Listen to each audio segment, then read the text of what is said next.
Welcome to Nanak classes. दोस्तों, Nanak classes के YouTube channel पे आपका स्वागत है। आज है 24 जुलाई और 24 जुलाई 2024 को जितने भी most important Rajasthan current affairs के क्वेश्चन बनते हैं आज हम उनका डिस्कस करेंगे। पूरा वीडियो ध्यान से देखना और लास्ट में मैं आपसे क्वेश्चन पूछूंगा जिनके जवाब आपको कमेंट बॉक्स में देने हैं।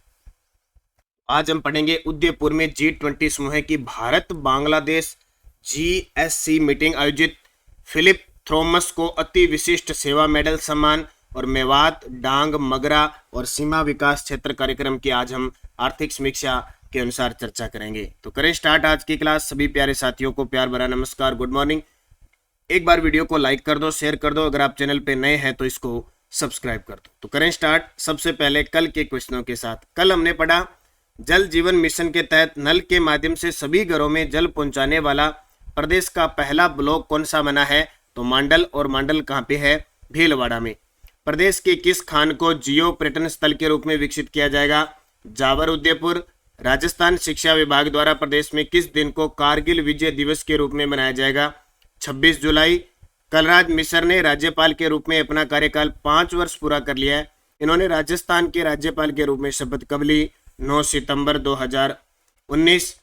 फिर हमने पढ़ा परवन वृहद परियोजना जो झालावाड़, बारां, कोटा जिले के 637 गांव की 2,01,400 हेक्टेयर में सिंचाई सुविधा उपलब्ध करवाई गई। राजस्थान बजट 2024-25 के अनुसार वीर बालिका कालीबाई संग्रहालय का निर्माण कहाँ किया जाएगा? उदयपुर में। इसकी जो क्विज है वो आपको टेलीग्राम नानक क्लासेस शिवसर पर मिल चुकी है। डेली शाम को क्विज मिल जाती है और डेली शाम को इसकी पीडीएफ प्राप्त हो जाती है, वन लाइनर। तो एक तो सबसे पहले जिस विद्यार्थी ने टेलीग्राम ज्वाइन नहीं किया नानक क्लासेस शिवसर वो ज्वाइन कर लो। वीडियो के डिस्क्रिप्शन में लिंक है ताकि आप क्विज और पीडीएफ प्राप्त कर सको। और इसका जो टेस्ट है वो आपको नानक क्लासेज एप्लीकेशन में जो 1 जनवरी से 31 दिसंबर 2024 की टेस्ट सीरीज है, वार्षिकांक, डेली टेस्ट, वीकली टेस्ट और मंथली टेस्ट मिलता है। डेली टेस्ट में आपको वन लाइनर पीडीएफ मिलती है, वीकली टेस्ट में आपको वीकली पीडीएफ मिलती है और मंथली टेस्ट में आपको मंथली बूस्टर डोज फैक्ट के साथ पीडीएफ आप इनका प्रिंट निकाल के भी पढ़ सकते हैं। तो 200 रुपये की है पूरे साल की। अभी सावन महीने के अंदर आपको 50% छूट के साथ प्राप्त हो रही है, तो ये याद रखना इंपॉर्टेंट है। और एक और आपको नई अपडेट बता देता हूँ। राजस्थान में नवीन 50 जिलों पर आधारित जिला दर्शन हमारी पुस्तक तैयार हो चुकी है। अगले 2 से 3 दिनों में आपको बाजार में देखने को मिलेगी। ऑनलाइन ऑफलाइन दोनों ही सुविधा इसकी स्टार्ट हो जाएगी, यानी अगले 3 से 4 दिनों में जिला दर्शन आपको राजस्थान में। इस जिला दर्शन की खासियत बूस्टर डोज फैक्ट के साथ एमसीक्यू क्वेश्चनों की भरमार है। तो जरूर 50 के 50 जिलों का अध्ययन करने के लिए नानक क्लासेज की पुस्तक का अध्ययन करें। तो करें आज की क्लास की शुरुआत। पहला प्रश्न, 20 जुलाई 2024 को G20 समूह की भारत बांग्लादेश GSC मीटिंग किस जिले में आयोजित की गई? गजब का प्रश्न है। 20 जुलाई 2024 को G20 समूह की भारत बांग्लादेश GSC मीटिंग किस जिले में आयोजित की गई? उदयपुर में। ये सिर्फ और सिर्फ जो भारत और बांग्लादेश के बीच हुई थी, जिसके अंदर जो जुड़े हुए हैं G20 समूह से, उन्हीं के साथ ये मीटिंग हुई थी। तो कहाँ पे? उदयपुर में। तो 20 जुलाई 2024 को G20 समूह की भारत बांग्लादेश GSC यानी ग्लोबल स्टैंडर्ड्स कोलैबोरेशन मीटिंग हुई थी, उदयपुर जिले के अंदर आयोजित की गई। अब बात आई है G20 की।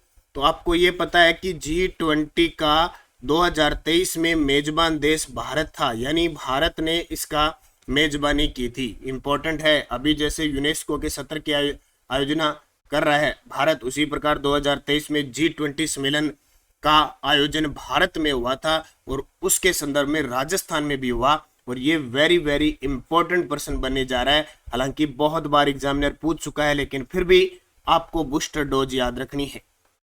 अब तक राजस्थान में आयोजित G20 सम्मेलन, जो पिछला 2023 में भारत में G20 सम्मेलन हुआ था ना, तो राजस्थान के जयपुर, जोधपुर और उदयपुर के अंदर भी क्या है? G20 सम्मेलन का आयोजन हुआ था। कब कब कैसे? देखो, G20 देशों के 21 और 22 अगस्त व्यापार और निवेश कार्य समूह और 24 से 25 अगस्त 2023 को मंत्री स्तरीय बैठक का आयोजन जयपुर में हुआ। यानी लास्ट बार 21 और 22 अगस्त को व्यापार और निवेश कार्य समूह के लिए और 24 और 25 अगस्त 2000 को मंत्री स्तरीय बैठक हुई थी जयपुर में। 29 से 31 जुलाई 2023 G20 देशों की 3 दिवसीय सिविल 20 इंडिया समिट जयपुर में आयोजित हुई। 23 से 25 अप्रैल 2023 तक राजस्थान में G20 टूरिज्म एक्सपो का आयोजन जयपुर में हुआ। 13 से 14 अप्रैल 2023 G20 देशों की W20 यानी महिला कोर समूह की अंतर्राष्ट्रीय बैठक जयपुर में हुई। मार्च 2023 में G20 sustainable finance working group का आयोजन उदयपुर में हुआ। फरवरी 2023 में G20 समूह में डेलीगेट्स का जो कार्य रोजमर्रा के कार्य होते हैं उसका जोधपुर में हुआ। और 4 से 7 दिसंबर 2022 को G20 शेरपा का आयोजन उदयपुर में हुआ। ये प्रश्न ध्यान रखना इंपॉर्टेंट है, 1-1.5 साल तक के क्वेश्चन पेपर में आते हैं। अब देखो पिछले रीट में ये प्रश्न आया था कि सबसे पहले G20 शेरपा का आयोजन कहाँ हुआ, उदयपुर में। फिर EORO का पेपर हुआ था, EORO का पेपर, उसमें ये डेलीगेट्स मिलन आया था जोधपुर। और उसके बाद अब प्रश्न यहाँ से बनेंगे, अब तक आया नहीं। और एक प्रश्न आया था निम्न में से राजस्थान के किस शहर में G20 सम्मेलन नहीं हुआ था। ये प्रश्न आ चुका है, ऑप्शन था जयपुर, जोधपुर, उदयपुर, कोटा। तो कोटा में नहीं हुआ था, जयपुर में भी आयोजन हुआ, जोधपुर में भी हुआ, उदयपुर में। अब मैंने बूस्टर डोज आपको बता दी, ये डोज लेते रहना इंपॉर्टेंट चीज है। दूसरा प्रश्न, 13वीं junior national para athletics championship 2024 की गोला फेंक प्रतियोगिता में प्रदेश के किस खिलाड़ी ने रजत पदक जीता। गोला फेंक क्या होता है, शॉर्ट पुट, ठीक है, शॉर्ट पुट के खिलाड़ी, जैसे अपने खिलाड़ी है ना शॉर्ट पुट के खिलाड़ी सिद्धार्थ चौधरी, ठीक है, जो पिछले रीट में प्रश्न आया था कि सिद्धार्थ चौधरी का संबंध किस खेल से, शॉर्ट पुट से, गोला फेंक से। तो गोला फेंक प्रतियोगिता में किस खिलाड़ी ने सिल्वर मेडल जीता, सुनील डुड्डी ने। किसने, सुनील डुड्डी ने 13वीं junior national para athletics championship के गोला फेंक प्रतियोगिता में सिल्वर पदक जीता। जैसे कल परसों आपको बताया था पवन कुमावत पावर पुलिंग में स्वर्ण पदक जीता था। तेजस्वी गहलोत राजस्थान ओलंपिक संघ के अध्यक्ष बने हैं। और अक्षय वोहरा, अभी बता देता हूं आपको अक्षय वोहरा क्यों चर्चा में आए। जोधपुर के Akshay Vohra Italian formula 4 car से रेस जीतने वाले देश के पहले कार रेसर बने हैं। वेरी वेरी इंपॉर्टेंट है, अक्षय वोहरा, जोधपुर के Akshay Vohra Italian formula 4 car race जीतने वाले देश के पहले कार रेसर बन गए। और सुनील डुड्डी ने रजत पदक जीता है। तो खेल कौन सा, गोला फेंक, ये आपको याद रखना है। चंबल नदी के अतिरिक्त पानी को किस बांध तक लाने के लिए राज्य सरकार द्वारा 8300 करोड़ रुपए का प्रावधान किया है। देखो भाई, अब जैसे मानसून आया है तो नदियां उफान पे है, पूर्वी राज्य के अंदर जो नदी है खास करके चंबल और उसकी सहायक नदी। अब अब बारिश हो रही है, खूब बारिश हो रही है, नदियां उफान पे है, उनका जल इतना ज्यादा हो चुका है वो सीधा बह रहा है। और जैसे ही मानसून खत्म होगा वो पानी किसी के काम का नहीं होगा। और चंबल नदी तो फिर वहां उत्खाद भूमि, कंदराओं का भीड़ का निर्माण हो जाएगा। तो इस चंबल नदी के अतिरिक्त पानी को काम में लेने के लिए किस बांध तक ले जाने के लिए सरकार ने 8300 करोड़ रुपए का प्रावधान किया है, बिसलपुर बांध। ये बिसलपुर बांध बनास नदी पर टोंक में है, बिसलपुर बांध बनास नदी पर टोंक में है। अब पूरी इसकी कहानी देखो। चंबल नदी का अतिरिक्त पानी टनल बनाकर बनास नदी के जरिए बिसलपुर बांध तक लाने के लिए राज्य सरकार ने 8300 करोड़ का प्रावधान किया है। टनल क्या होता है, पहाड़ा वगैरह को खोदकर या बनाकर उसके बीच से वो रास्ता निकालना। चंबल नदी पर बन रहे राणा प्रताप सागर बांध और जौहर सागर बांध का पानी बिसलपुर तक पहुंचाना है। चंबल नदी पर 4 बांध है ना, राणा प्रताप सागर बांध है, जौहर सागर बांध है, गांधी सागर बांध है और कोटा बिराज। तो चित्तौड़गढ़ में राणा प्रताप सागर बांध है और कोटा में जौहर सागर बांध। अब ये फुल हो जाते हैं, इतने ज्यादा हो जाते हैं, तो इनका पानी कहाँ तक पहुंचाना है, बिसलपुर तक पहुंचाना है। राणा प्रताप सागर बांध से नहर निकालकर भीलवाड़ा जिले में बनास नदी तक पानी ले जाना है। इस योजना के लिए चित्तौड़गढ़ जिले में ब्राह्मणी नदी पर बांध बनाया जाएगा। इस परियोजना के तहत बूंदी जिले के गरदड़ा, गुड्डा, अभ्यपुरा 3 बांध भरे जाए। ठीक है, तो होता क्या है कि अब सीधा नहीं अपने सोचते हैं कि सीधा चंबल नदी वाला पानी है सीधा बिसलपुर बांध मिल जाता है, ऐसे नहीं। इस बांधों को राणा प्रताप सागर, जौहर सागर बांध के जरिए फिर बनास नदी मिल जाएगा, फिर अलग अलग बांध बढ़ाने पड़ेंगे, उन बांधों में ले जाना पड़ेगा, फिर उन बांधों में रोक के पानी फिर आगे कितना ले जाना है कितना नहीं ले जाना है, उस प्रकार एक बांध से दूसरे बांध में पानी जाते हैं। तो पेपर में आ जाए गरदड़ा, गुड्डा और अभ्यपुरा बांध कहाँ पे, बूंदी में। ब्राह्मणी नदी पर बांध बनेगा चित्तौड़गढ़ जिले के अंदर, ठीक है, और भीलवाड़ा जिले में बनास नदी का पानी ले जाया जाएगा। तो ये चंबल नदी के अतिरिक्त पानी के लिए बिसलपुर, और बिसलपुर बांध परियोजना राजस्थान की सबसे बड़ी पेयजल बांध परियोजना है। इसरदा बांध कहाँ पे? सवाईमाधोपुर में है। इसको दौसा व सवाईमाधोपुर जिले को पेयजल आपूर्ति होगी, ये बनास नदी पर है।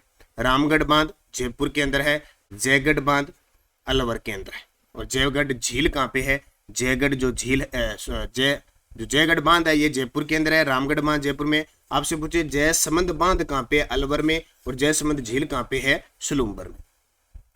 जोधपुर निवासी एयर वाइस मार्शल जिन्हें राष्ट्रपति द्वारा अति विशिष्ट सेवा मेडल से नवाजा गया।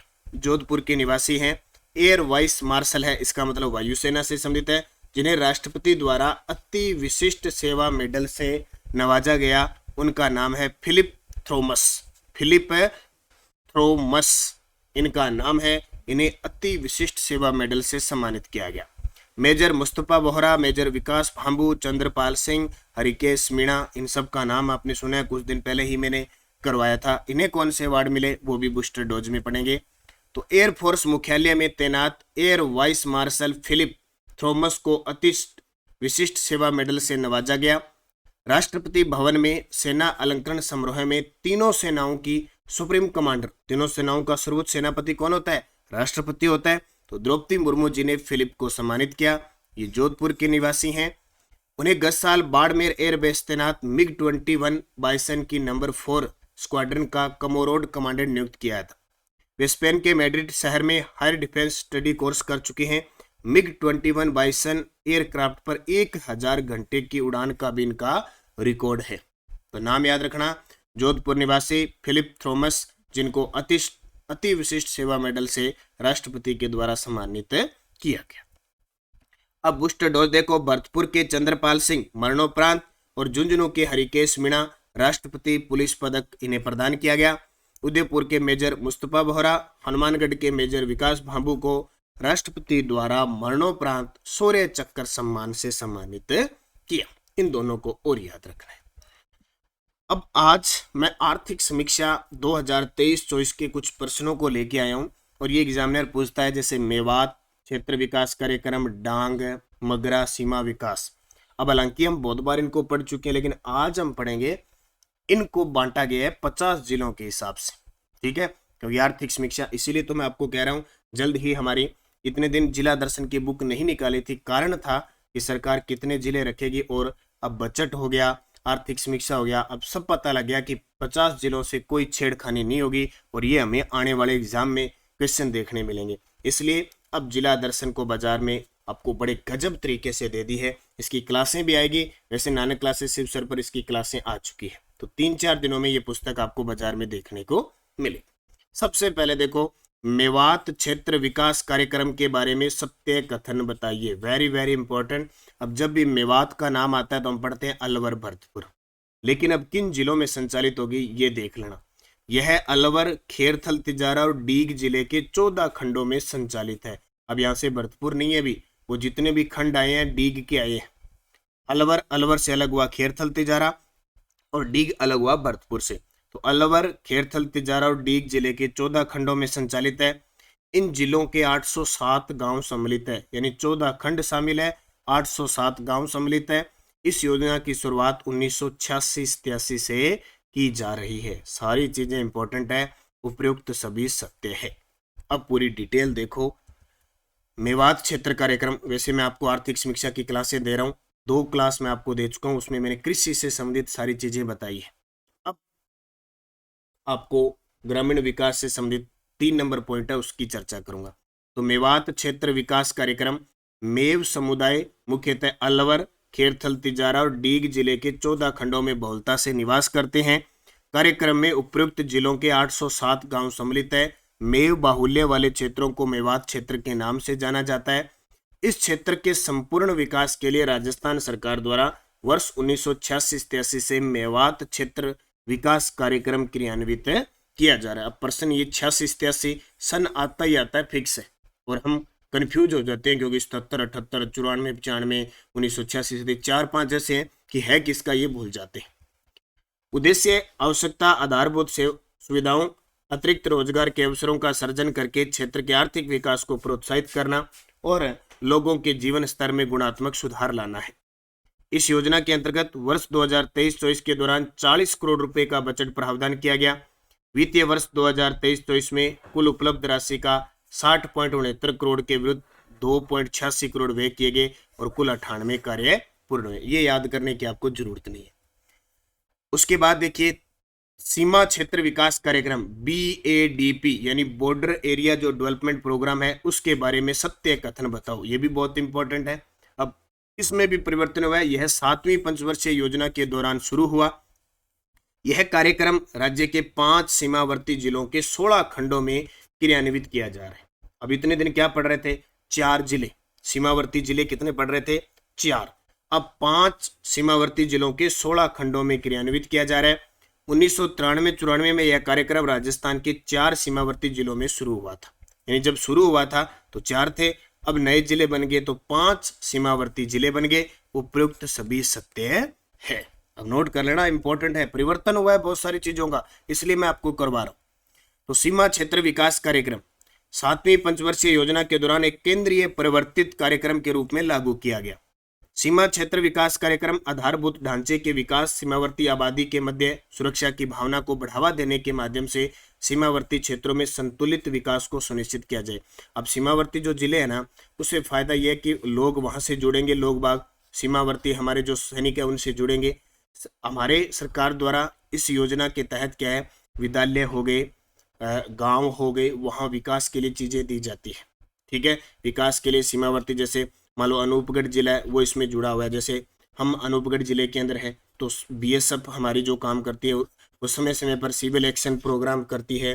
लाइब्रेरी है, स्कूल है, ग्राम पंचायत का कोई भी काम वगैरह है तो सरकार के द्वारा जो सहायता आती है वो उपलब्ध करवाई जाती है। 1993-94 में यह कार्यक्रम राजस्थान के 4 ही सीमावर्ती जिलों में था: गंगानगर, बीकानेर, जैसलमेर, बाड़मेर। वर्तमान में यह कार्यक्रम 5 सीमावर्ती जिले बाड़मेर, बीकानेर, गंगानगर, जैसलमेर और अनूपगढ़ के 16 खंडों में क्रियान्वित किया जा रहा है। वित्तीय वर्ष 2023-24 में 9.60 लाख व्यय करके कुल 4 कार्य पूर्ण किए गए। ठीक है, तो ये सीमावर्ती अब ये आर्थिक समीक्षा बाड़मेर को दर्शा रही है, बीकानेर को, गंगानगर को, जैसलमेर को, अनूपगढ़ को, फलोदी इन्होंने नहीं लगाया है और 16 खंडों में क्रियान्वित किया जा रहा है। कौन सा कार्यक्रम? BADP। डांग क्षेत्र विकास कार्यक्रम के बारे में असत्य कथन बताओ। यह भी इंपॉर्टेंट है। नाम सुना होगा, डांग की रानी करौली, डांग का राजा धौलपुर। डांग ये बीहड़ क्षेत्र है, वहां डाकू रहते हैं। ठीक है, याद रखना, यानी बस याद रखना डाकुओं को भगाने के लिए डांग की जरूरत होती है। यानी वैसे भीड़ वगैरह क्षेत्र है चंबल नदी के आसपास, तो वहां क्षेत्रों का विकास करने के लिए नाम है डांग क्षेत्र विकास कार्यक्रम शुरू किया। इसके बारे में सत्य कथन बताओ। डांग क्षेत्र विकास कार्यक्रम की शुरुआत 1994-95 को हुई। पुनः प्रारंभ वर्ष 2005-06 में राज्य सरकार द्वारा की गई। वर्तमान में यह कार्यक्रम 9 जिलों में संचालित है। उपयुक्त सभी सत्य हैं। उपयुक्त सभी सत्य हैं, तो सारे के सारे सत्य हैं। क्या है? सत्य। डांग विकास कार्यक्रम, डांग क्षेत्र विकास कार्यक्रम 1994-95 में चला। पुनः प्रारंभ हुआ 2005-06 में राज्य सरकार के द्वारा। कार्यक्रम में 9 जिले शामिल है। अब पहले 8 थे, अब 1 जिला और मिल गया। सवाईमाधोपुर, गंगापुर सिटी इसमें शामिल हो गया है। करौली, धौलपुर, बारां, झालावाड़, भरतपुर, कोटा और बूंदी के 2192 गांवों को शामिल किया गया है। उद्देश्य: बीहड़ क्षेत्र, संकुचित घाटी युक्त दस्यु ग्रस्त क्षेत्र। ठीक है, ये जो नदियों में और क्षेत्रों में ना दस्यु होते हैं, डाकू, डांग क्षेत्र के नाम से जाना जाता है। ये पिछड़े हुए क्षेत्र हैं जिनमें विकास को गति प्रदान करने हेतु आधारभूत सुविधाओं को बढ़ाने के लिए निवेश की आवश्यकता है। तो डांग क्षेत्र विकास कार्यक्रम शुरुआत 1994-95, पुनः शुरू हुआ 2005-06 में राज्य सरकार के द्वारा। पहले ये 8 जिलों में संचालित था, अब 9वां जिला जो सवाईमाधोपुर और करौली से अलग हुआ गंगापुर सिटी है। इनको मिला के टोटल 2192 गांवों को शामिल किया गया। तो कौन सा? डांग क्षेत्र विकास कार्यक्रम। एक और है मगरा क्षेत्र विकास कार्यक्रम के बारे में असत्य कथन बताओ। ये भी बहुत इंपॉर्टेंट है। मगरा क्षेत्र विकास कार्यक्रम वर्ष 2005-06 में शुरू हुआ। बिल्कुल सही है। वर्तमान में यह 1746 गांवों में क्रियान्वित किया जा रहा है। ये भी सही है। यह डूंगरपुर, बांसवाड़ा, प्रतापगढ़ जिले में संचालित है। ये गलत है, बिल्कुल गलत है। मगरा क्षेत्र विकास कार्यक्रम इस साइड में नहीं है। उपयुक्त सभी नहीं हो सकता, तो असत्य ये हो जाएगा। अब देखो, मगरा क्षेत्र, सबसे पहले मगरा क्षेत्र है कौन सा, क्योंकि आप राजस्थान के भौतिक प्रदेश को पढ़ते हो तो ये टॉपिक पढ़ते हो ना, मगरार, भोमटर, देवलर, मेवलर, ये क्षेत्र पढ़ते हो। तो राजस्थान का दक्षिणी मध्य भाग, दक्षिणी भाग नहीं है, दक्षिण मध्य भाग जो पहाड़ी क्षेत्र से घिरा हुआ है, विशेषतः ब्यावर, भीलवाड़ा, पाली, चित्तौड़गढ़, राजसमंद, जो जनजातीय क्षेत्रीय विकास के अंतर्गत नहीं आता, स्थानीय रूप से मगरा के नाम से जाना जाता है। इस क्षेत्र में विकास के स्रोत यथा भूमि, पानी और पशुधन कम होने के साथ साथ यहाँ के निवासियों का भारी मौसमी पलायन होता है। यहाँ के निवासियों के आर्थिक और सामाजिक स्तर में सुधार हेतु मगरा क्षेत्र विकास कार्यक्रम 2005-06 में शुरू किया गया। अब इंपॉर्टेंट चीज ये है कि मगरा क्षेत्र है कौन सा। अब आपके दिमाग में आ गया ना, दक्षिणी मध्य भाग, यानी ये ब्यावर, भीलवाड़ा, पाली, चित्तौड़गढ़, यानी नए तो दक्षिण में है और नई उत्तर में है, जो बीच में जो क्षेत्र है ना वो है, यानी पाली वाला भाग आ गया, भीलवाड़ा वाला आ गया, राजसमंद वाला आ गया, ब्यावर वाला आ गया, ये क्षेत्र है। इस क्षेत्र को मगरा कहते हैं और यहाँ के निवासियों के आर्थिक और सामाजिक स्तर में सुधार हेतु मगरा क्षेत्र विकास कार्यक्रम 2005-06 में शुरू किया गया और वर्तमान में इन जिलों के 1746 गांवों में क्रियान्वित किया जाए। इन क्षेत्रों का विकास करने के लिए ये है। तो मैंने आज आपको 4 बताए हैं, चारों इंपॉर्टेंट है। पहला मेवात क्षेत्र विकास कार्यक्रम, दूसरा सीमा क्षेत्र विकास कार्यक्रम, तीसरा डांग क्षेत्र विकास कार्यक्रम और चौथा मगरा। ठीक है, टेलीग्राम ज्वाइन कर लो, नानक क्लासेज और Nanak classes Shiv sir, video के डिस्क्रिप्शन में दोनों लिंक है ताकि आपको सूचना पीडीएफ वगैरह सारी मिलती रहे। पिछले वीडियो का क्वेश्चन था राजस्थान के अनंतजीत सिंह नरूका और महेश्वरी चौहान का संबंध किस खेल से है, तो आप सभी का सही जवाब था बैडमिंटन और निशानेबाज। और अब आपके लिए क्वेश्चन जिसका जवाब कमेंट में देना है, प्रदेश की किस खान को जियो पर्यटन स्थल के रूप में विकसित किया है, मांडल, जामरकोटड़ा, जावर, कोलिहान, खदा। यस्टरडे डोज हमने किसान आंदोलन से संबंधित पढ़ा था।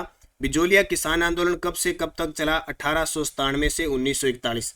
प्रथम चरण साधु सीताराम दास नेतृत्व करते हैं, दूसरे का विजय सिंह पथिक और तीसरे का माणिक्य लाल वर्मा। 44 साल चलता है। धाकड़ जाति इसमें विशेष रूप से भाग लेती है। लागबाग करों के विरुद्ध यह आंदोलन होता है। इसमें कृष्ण सिंह 1903 में चमरी कर लगाता है और पृथ्वी सिंह 1906 में तलवार बंदाई कर लगाता है।